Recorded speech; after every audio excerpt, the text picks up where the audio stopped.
Horror movies. Just saying that word sends chills on the spines of Christians everywhere. But me personally, as I've stated before, I'm simply built different. I have a 500,000 IQ mental CPU of a brain that can instantaneously problem solve and figure out the solution to any dilemma it spots. So here's some horror movies that I would absolutely survive. First up, we got Get Out. Your girlfriend invites you to a white person cookout in an upper class neighborhood. But when you arrive there, you find out the white people want to take over the bodies of black people, and you have to escape the house and stop them from taking over your body. Now, initially, the odds might seem stacked against me. It's easily 10-1 and I have no weapons. But here's the thing. I am literally white. I am a Caucasian straight from Mount Caucasus. I am 101% European with a 1% margin of error. If I was in this movie, there would be no movie. I would just head over to the function, listen to Tom McDonald, eat some potato salad, then go home. I would beat this movie negative difficulty, bro. Next up, we got Chucky. I would beat the fuck out of Chucky. The second he tries me, I'm gonna Dutch oven his little ass, and then I'm gonna toss his ass into a hamster wheel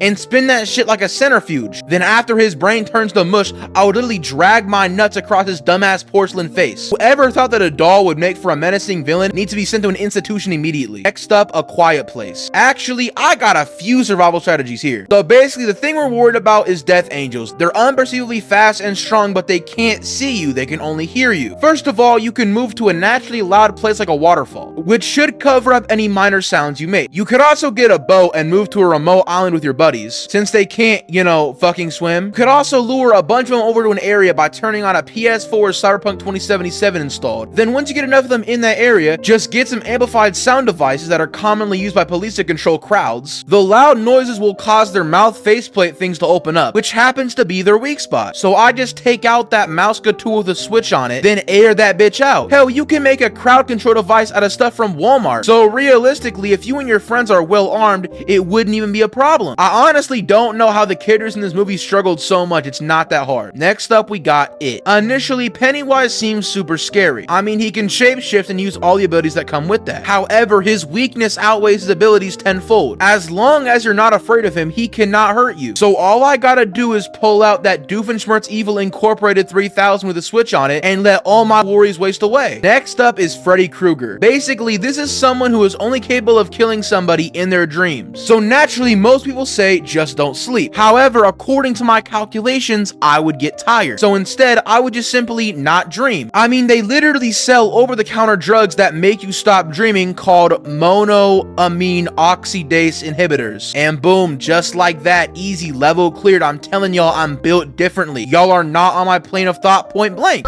Yo, I hit the jeweler, got some goals. I sold a little weed, but I could never sell my soul.